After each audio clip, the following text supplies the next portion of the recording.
Assalamu alaikum everyone and welcome to lecture number 18. In this lecture, we will solve some examples for the continuous time Fourier transform for a better understanding of its application, and then we will have a detailed look about the Fourier transform application for the periodic signals. So let's get started. The basics of Fourier transform are covered in the previous lecture. So if you haven't watched the previous lecture, I highly recommend to go back and watch the lecture number 17 first and then come back to these examples. Let's start with example 4.1 of the textbook.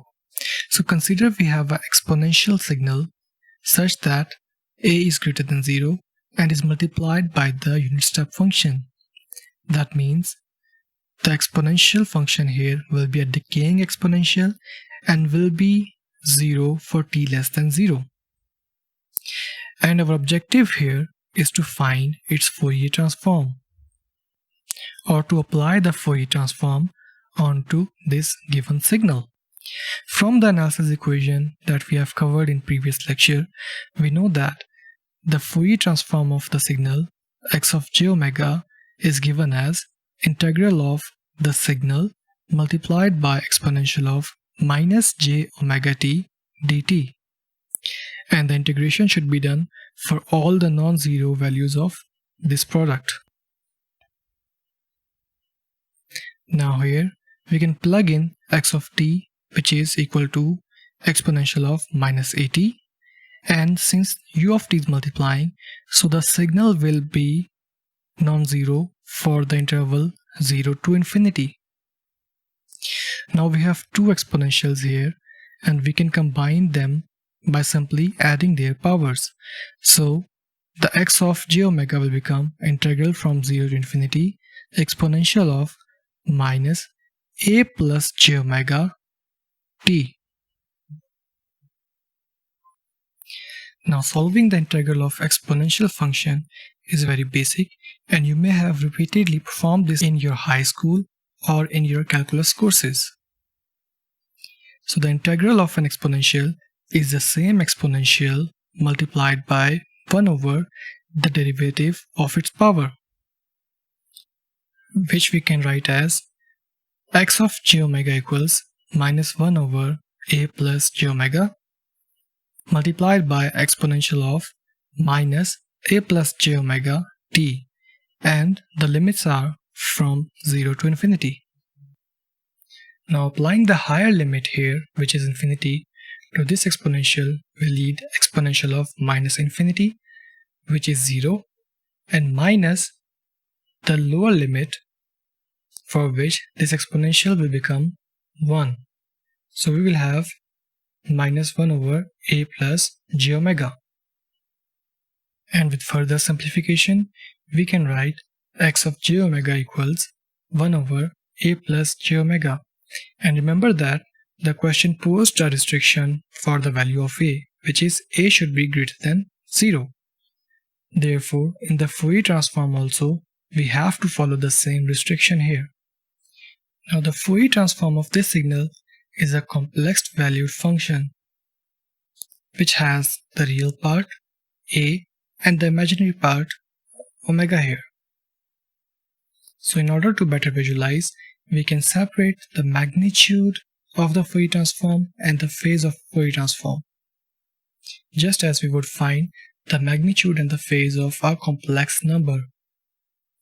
Therefore, the magnitude of the Fourier transform is given as 1 over under root a square plus omega square, and the phase of the Fourier transform is given as minus tan inverse omega over a. These magnitude and phase responses are shown in the figures here. By looking at this graph, we can observe that as we go up higher in the frequencies, the contribution of the higher frequencies start decreasing. So now let's have a look at a symmetrical signal. The signal is defined as x of t equals exponential of minus a t mod, where again a is greater than 0.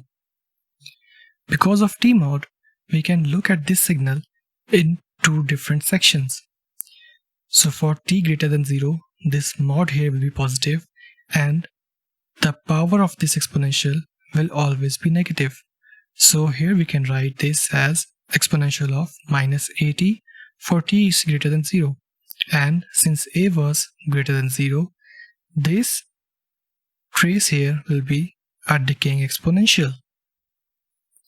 Similarly, for the negative values of t, the power of this exponential still remains negative. Therefore, we can write this section here as exponential of at, where t is less than 0. And when t is less than 0, this power of this exponential will be negative.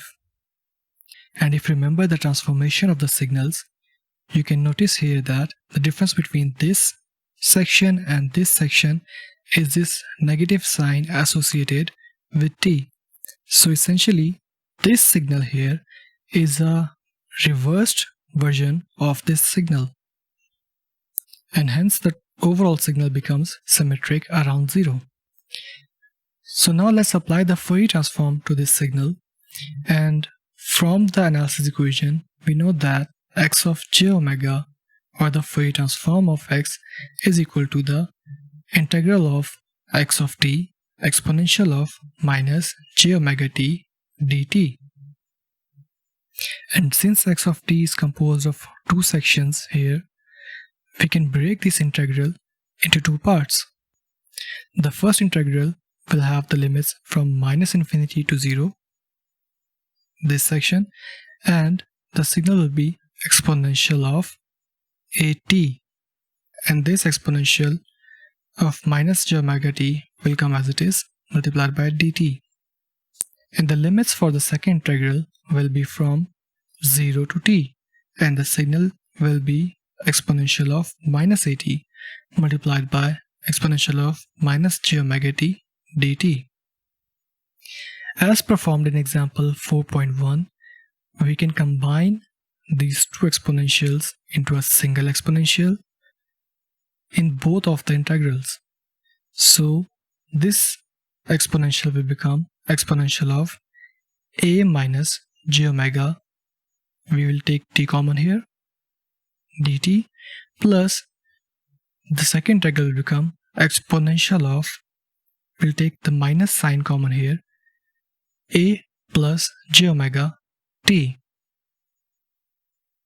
For these, and similar to example 4.1, we can solve these integrals for the exponentials very easily. So the evaluation of this integral becomes 1 over a minus j omega, plus the evaluation of second integral becomes 1 over a plus j omega. Now we can take the LCM as product of these two expressions here.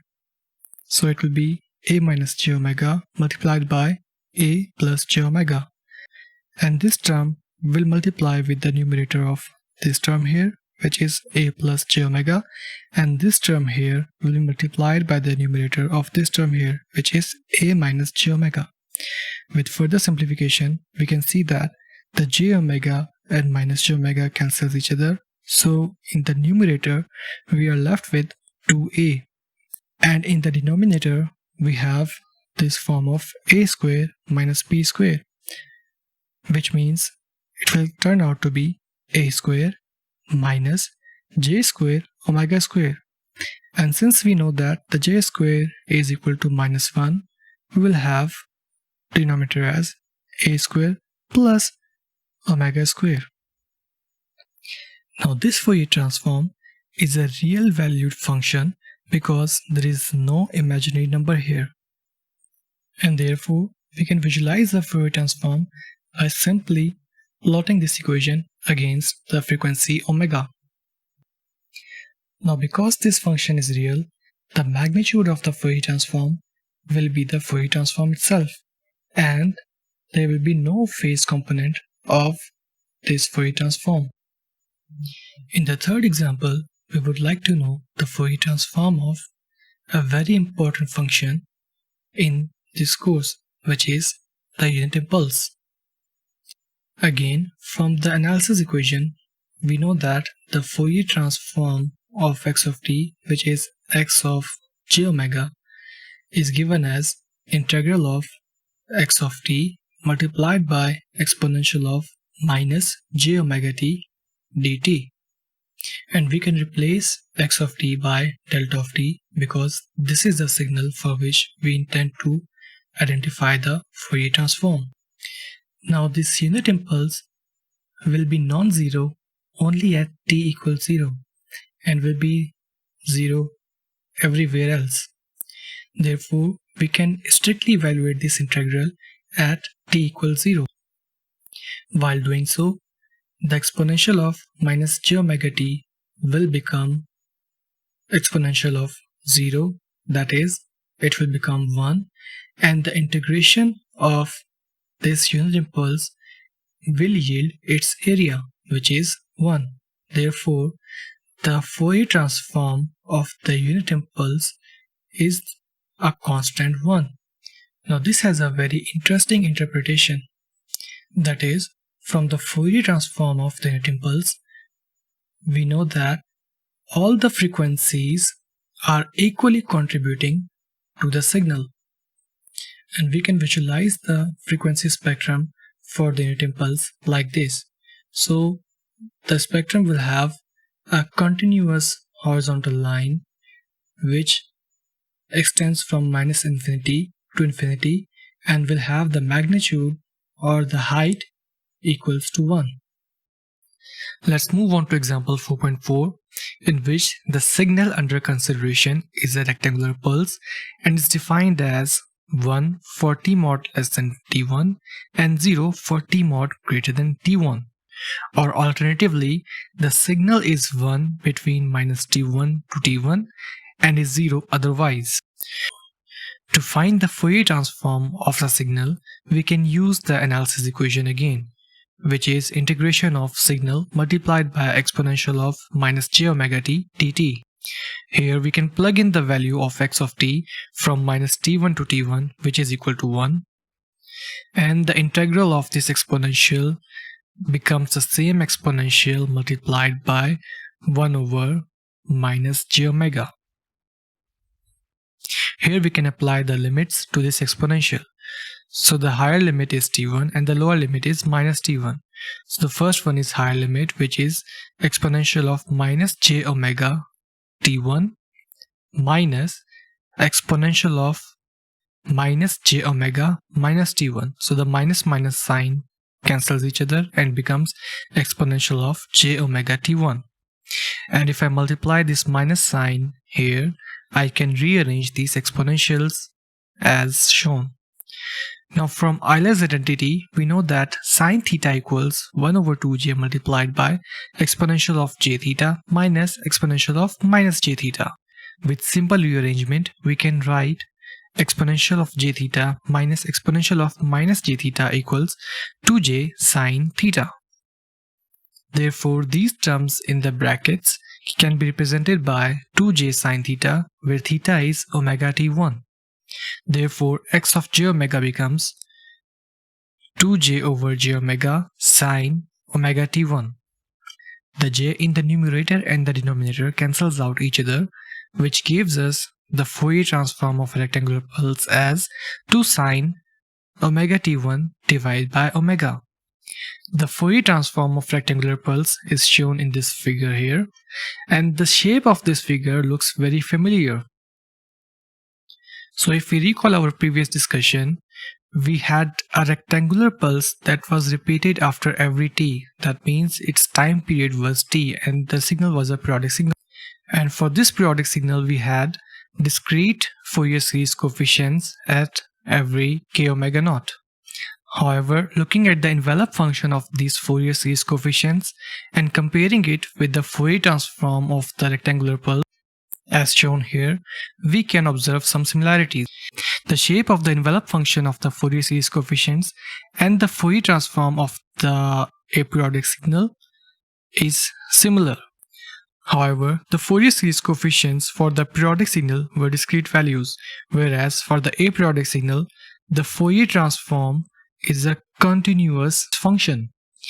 We can confirm this by writing the Fourier transform for the aperiodic rectangular pulse and the Fourier series coefficients multiplied by the time period for the periodic rectangular pulse. The only difference between these two is that the TAK depends upon the discrete values of k omega naught, while the x j omega or the Fourier transform depends upon the continuous values of omega or the frequency. Therefore, the periodic signal gives us discrete spectrum and the aperiodic signal gives us the continuous spectrum. Because the rectangular pulse is a discontinuous signal, the convergence of Fourier transform can be discussed elaboratively here. Now suppose that we want to approximate the signal x of t by its Fourier transform. However, the approximation is truncated. That means instead of using all the frequencies from minus infinity to infinity, we are now truncating the approximation by limiting the frequencies from minus w to w. And 2 sine omega t1 over omega is the x j omega that we identified earlier.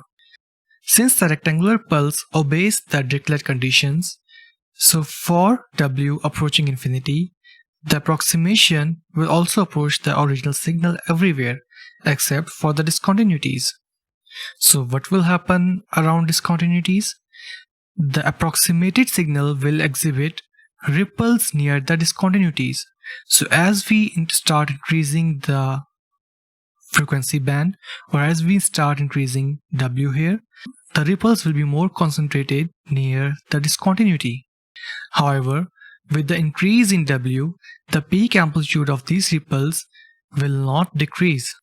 Essentially, the reconstructed signal will exhibit Gibbs phenomena, which we had discussed in chapter 3 and in the previous lecture as well. There is another very interesting example here. Suppose we have a signal x of t for which its Fourier transform x of j omega is known, and the Fourier transform is given as 1 for omega mod less than w and 0 for omega mod greater than 0. So graphically, the Fourier transform will be 1 from minus w to plus w and 0 elsewhere. Now if we want to identify the x of t or our original signal, we can use the synthesis equation or the inverse Fourier transform equation, which is x of t equals 1 over 2 pi integration of the Fourier transform multiplied by exponential of j omega t t omega. In this equation, we can plug in the value of x of j omega equals 1 for minus w till plus w. Integration of this exponential with respect to w will yield the same exponential multiplied by 1 over j t, and the limits are again from minus w to w. And by simply applying these limits, we can have this exponential of jwt minus exponential of minus jwt. From the earlier example, we know that exponential of j theta minus exponential of minus j theta equals 2j sine theta, where theta equals wt. This 2j and 2j cancels out each other and we remain with sine of wt divided by pi t. And the time domain signal will be something like this. Now we have seen many times and we will continue to see many instances where we have this sort of form, sine of theta over theta. So we can standardize or we can define this function as sine of pi theta over pi theta equals sinc of theta. Therefore, to get it into the standard form, we can simply multiply this x of t by w and divide by w. With simple rearrangement, we can write w over pi sine wt divided by wt. So consider wt is pi theta, therefore theta will be wt over pi, and hence the x of t can be written as w over pi sinc of theta, which is wt over pi. Similarly, for the previous example, we had the Fourier transform of a signal as 2 sine omega t1 over omega.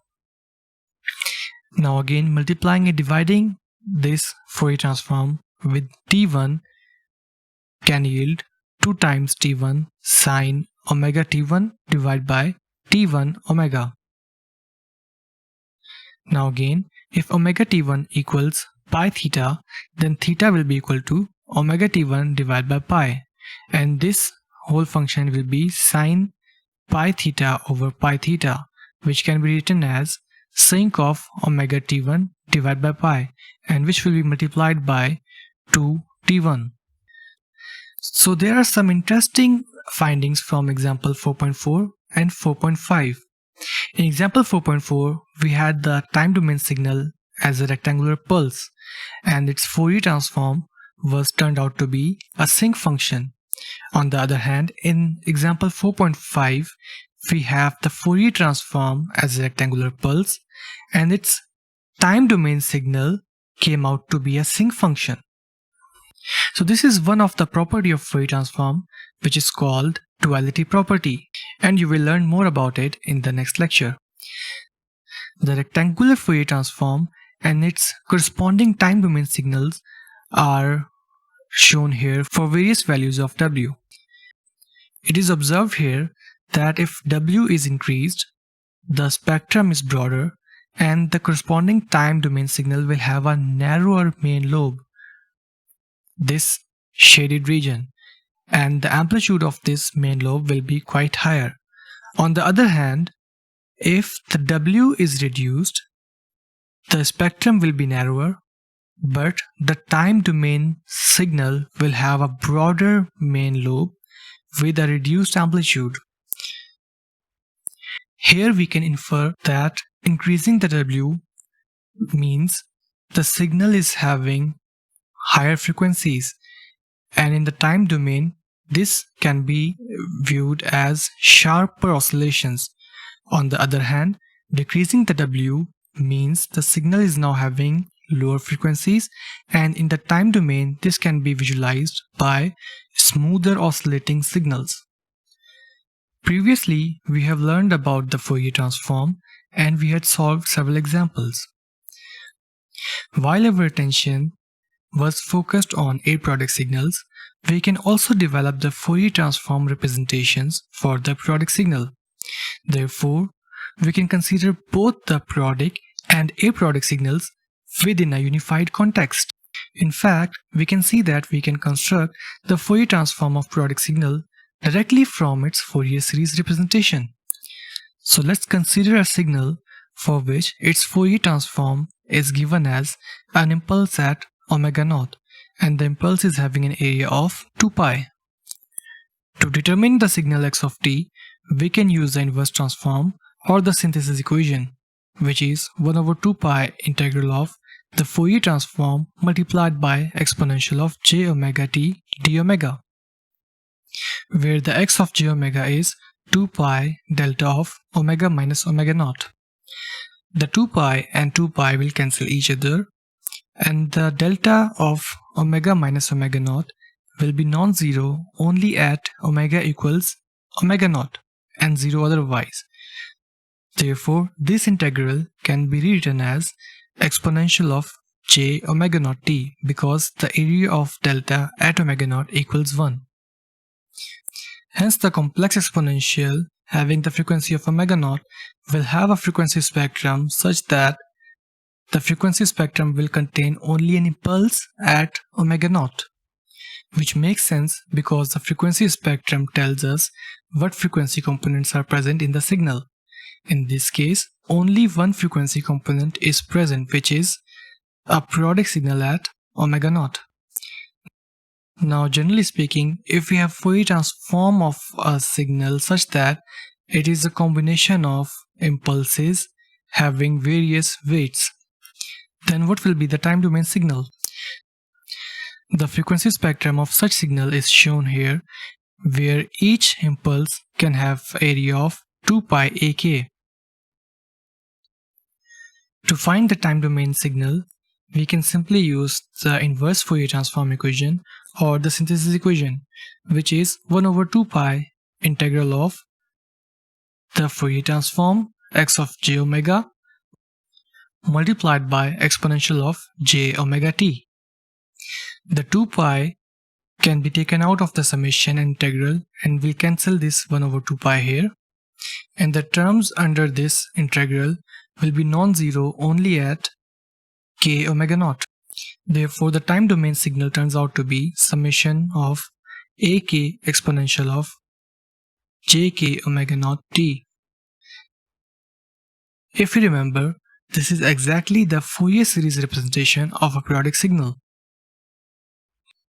And if we compare the Fourier series coefficients with the Fourier transform, we can note that the coefficients ak transform into shifted impulses having the area of 2 pi ak. This result is very useful because if we know the Fourier series representation of a periodic signal, we can easily find the Fourier transform of that periodic signal. We shall demonstrate this with an example.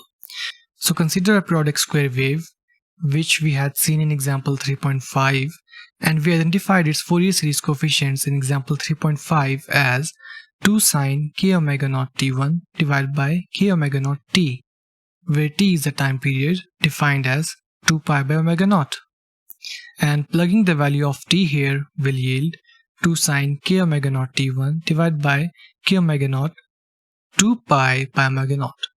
This omega naught and omega naught cancels each other, and we are left with sine k omega naught t1 divided by pi k.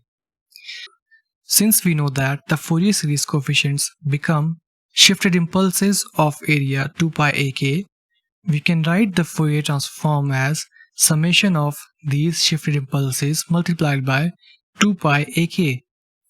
And by plugging in the value of ak, we will yield the Fourier transform x of j omega equals summation 2 sine k omega naught t1 divided by k delta of omega minus k omega naught.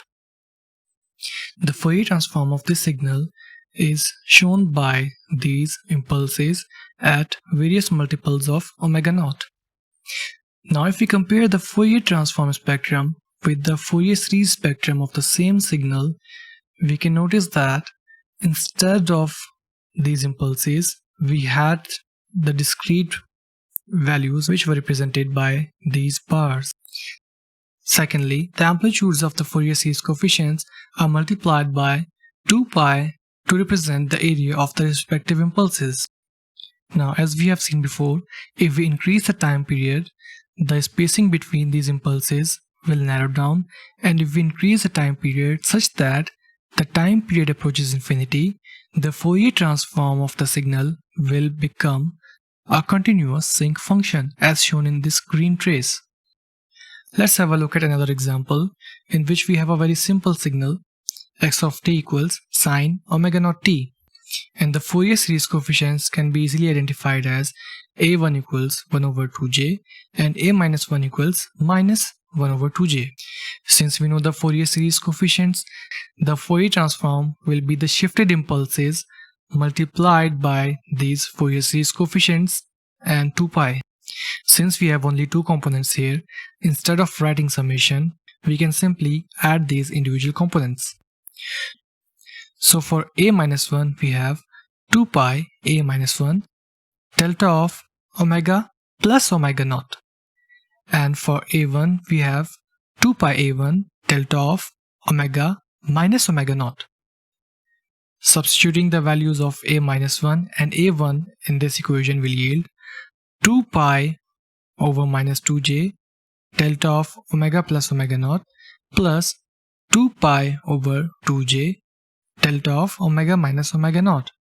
Or we can further simplify as minus pi by j delta of omega plus omega naught plus pi by j delta of omega minus omega naught.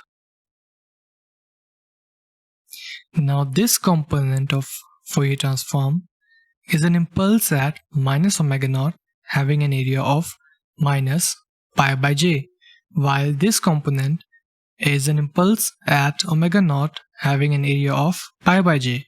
So graphically, we can represent the Fourier transform as two impulses at omega naught and minus omega naught, where the area of impulse at omega naught is pi by j and the area of the impulse at minus omega naught is minus pi by j. Similarly, if the signal is cos omega naught t, then the Fourier series coefficients are a minus 1 equals a1, which is 1 by 2. Then the Fourier transform of this signal is simply two impulses scaled as 2 pi a minus 1 and 2 pi a1. The a1 and a minus 1 are 1 by 2, so we can simply substitute the values here. So the x of j omega becomes pi delta omega plus omega naught plus pi delta omega minus omega naught. So both of the impulses will have an area of pi, and the impulses are located at minus omega naught and plus omega naught as shown in this graph. Now let's have a look at a very interesting example. So consider we have an impulse train which is represented by summation of shifted impulses at intervals of kt. That means that the signal is impulse train where the impulses are repeated after every integral multiple of t. We can find the Fourier series coefficients of the signal by using the analysis equation. ak equals 1 over t integration for one period from minus t by 2 to t by 2 x of t exponential of minus jk omega naught t dt, and for this time interval the x of t is simply this impulse here, delta of t, and this delta of t is non-zero only at t equals 0. So plugging the value of t equals 0 will yield this exponential as 1, and the area of this impulse will also be equal to 1. Therefore, the Fourier series coefficients will be a constant value of 1 over t for all k. Now since we know the Fourier series coefficients, we can simply find the Fourier transform by having the linear combination of shifted impulses multiplied by the Fourier series coefficients multiplied by 2 pi scaling factor. Plugging in the value of ak, which is 1 by t, will yield x of j omega equals 2 pi by t summation of delta omega minus k omega naught. This summation here means that we will have impulses here after every multiple of omega naught, where omega naught is 2 pi by t. And we can have a look at the Fourier transform visually, where all the impulses have equal area, which is 2 pi by t, and these impulses are spaced after every omega naught, and omega naught here is 2 pi by t, so multiples of 2 pi by t here. So if we look at the signal and its Fourier transform side by side, we can see that if the signal is an impulse train, the Fourier transform is also an impulse train. Now the spacing between the impulse train in the time domain is governed by this time period t. So if the time period t becomes smaller, the spacing between the impulses in the time domain becomes less. However, the factor 2 pi by t increases and the spacing between the impulses in the frequency domain will also increase. Similarly, if the time period is increased, the spacing between the impulses in the time domain will increase. However, in the frequency domain, the spacing between the impulses will decrease. So now that we have solved some examples, I hope these examples will help in clarifying your concepts regarding the Fourier transform. And secondly, now we know that the Fourier transform works for both the periodic signals and the aperiodic signals, so we can analyze both types of the signals in a unified context. As always, thank you for listening. Take care of yourself. Allah Hafiz.